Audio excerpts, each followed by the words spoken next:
रामकृष्ण हरी मंडळी, मी आपला DN साबळे, स्वागत प्रॉपर्टी ठाणे पश्चिम। खरं तर आज आपण परत त्या बंगल्यांच्या शहरामध्ये म्हटलं तरी चालेल की एक वेगळं शहर जिथे बंगलेच तुम्हाला बघायला मिळतात अशाच ठिकाणी आपण एक 2500 प्लॉट एरिया असेल आणि साधारणतः 1700 कार्पेटचा 4 BHK तो बंगला खरं कसं बनवलेला आहे तोच दाखवण्याचा मी प्रयत्न करतोय। खरं तर टेकडीवरतीच विषय आहे, सकाळ सकाळचा वेळ आहे। आता हे बघा, तुम्हाला ह्या साईडला जर तुम्ही बघितलं त्यांनी स्वतःचा आपला एक बोरिंग केलेलं आहे, त्याला पाणी पण आहे आणि मग हा त्यांचा गार्डन एरिया आहे। आता हे नवीनच कन्स्ट्रक्शन होतं आहे आणि जर तुम्ही बघितलं तर इथे स्विमिंग पूल वगैरे मस्त बनवलेला आहे आणि खालचा जो हा तुम्हाला बेसमेंटचा एरिया दिसतोय हा आत्ता सगळा बेसमेंटचा एरिया तुम्हाला 100% मोकळा दिसतोय। पण ज्यावेळेला आपण इकडे राहायला येऊ त्यावेळेला जर याला काचा सगळीकडे जर लावले आपण तर हा पण तुमचा ग्राउंडला हॉलच होऊ शकतो। ह्या मालकांनी अशा पद्धतीने ठेवले की इकडे जर तुम्ही बघितलं तर हा त्यांनी बारचा कन्सेप्ट तिकडे काढलेला आहे, समोर स्विमिंग पूल ठेवलेला आहे आणि इकडे ही अशी मोकळी जागा त्यांनी ह्या पद्धतीने इकडे ठेवलेली आहे।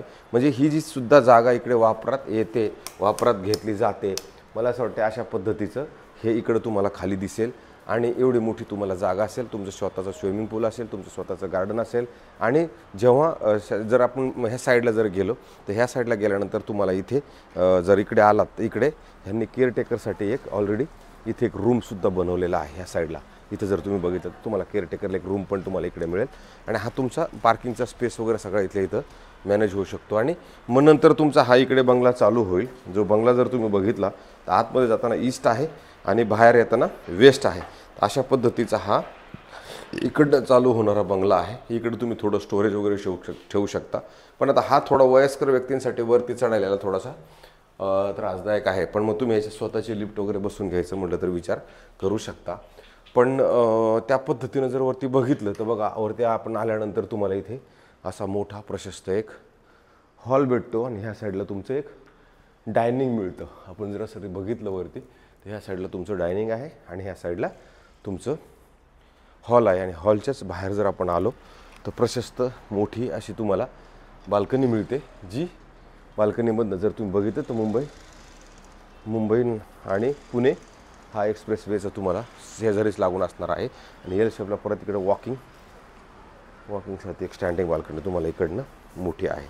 अशा पद्धतीचा खरं तर हा आहे। इथे पण एक सगळे बंगलेच सोसायटी आहे, म्हणजे जास्तीत जास्त बंगल्यांची संख्या इथे पण आहे, म्हणजे आजूबाजूला पण आहेत कंटिन्यू हा हॉल।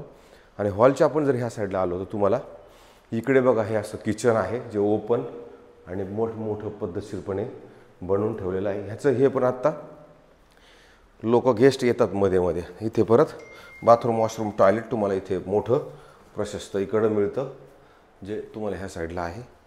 आणि त्याच्यानंतर बाहेर आलो की इकडे परत एक बेडरूम आहे जे तुम्ही मोठं एकदम बघा ह्या पद्धतीनं आहे। इकडं वॉशरूम, बाथरूम, टॉयलेट आणि इकडं हा तुमचा परत बेडरूमची बेडची साईज बघा, बेड बघा किती मोठा आणि चांगला आहे। पलीकडे पण जागा, इकडे पण जागा। वरती पण जर फॉल सिलिंगचा वगैरे विचार केला तर फॉल सिलिंग ऑलरेडी चालू आहे। आणि समोर जर आपण बघितलं इकडे तर इकडे पण बंगलेच आहेत जे दुसऱ्यांचे आहेत, ते त्यांचा स्विमिंग पूल तुम्हाला पाठीमागणं दिसतो। इथे प्लॉटची साईज थोडी छोटी आहे त्याच्यामुळे मग ह्याचं बजेट पण त्याच पद्धतीनं आहे खरं तसं बघितलं तर। म्हणजे आता आपण हे बघितल्यानंतर ज्यावेळेला आपण सेकंड फ्लोअरला जाणार आहोत तर त्यावेळेला मग फर्स्ट फ्लोअर दाखवला, आता आपण चाललो सेकंड फ्लोअरला। सेकंड फ्लोअरला जरी तुम्ही बघितलं तर वरती पण आपले बेडरूम्स आहेत, ते मी दाखवतो। लोणावळ्याला यायचं म्हणजे ते निवांत किंवा एक आपण सगळ्या भाड्याने पैसे कमावण्याच्या हिशोबाने जर विचार केला तर मला असं वाटतं चांगलं असू शकतं, कारण भाडं तसं मिळतं इकडे रेंटवरती जाते। जर खाली एक बेडरूम दाखवला होता, आता इकडे एक बेडरूम आहे जो हा पण बघा मोठा प्रशस्त। बेडची साईज आणि बेड्स मोठमोठे बेड मात्र यांनी प्रॉपर घातलेले आहेत, मोठ्या साईजचे बेड आहेत। आणि इकडे जर आला आपण ते इथे परत तुम्हाला बाथरूम, वॉशरूम, टॉयलेट, भलं मोठं बाथरूम ह्या बेडरूमला तुम्हाला मिळते, खूप मोठं आहे। अशा पद्धतीचे हे बेडरूम्स आहेत।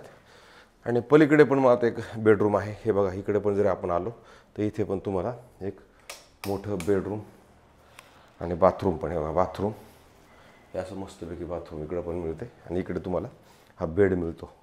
हा पण बेडची साईज जर तुम्ही बघितलं तर त्या पद्धतीचाच आहे, जेवढा मोठा खालचा आहे तेवढाच मोठा हा पण बेड आहे, पण थोडं फ्लोअरवरती आहे।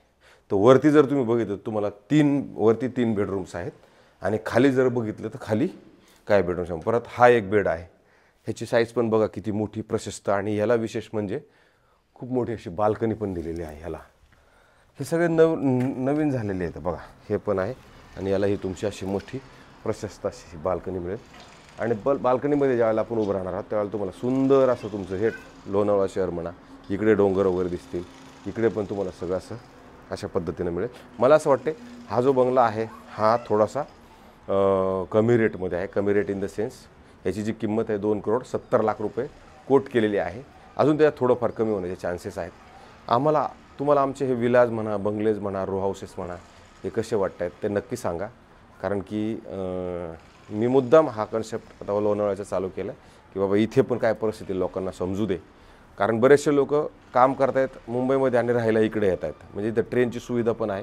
निवांत लाईफ जगायचं असेल तर हिल स्टेशनला राहायचं असेल तर मला असं वाटते हे सगळे ऑप्शन्स त्याच्यासाठीच आहेत.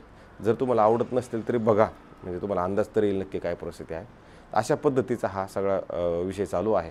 मला असं वाटते तुम्ही जास्तीत जास्त सबस्क्रायबर जर केलं आणि हे बंगले जर बघत गेलं तर मला वाटते बरं वाटेल. मला बी तुर्तास थांबतो मंडळी. रामकृष्ण हरी.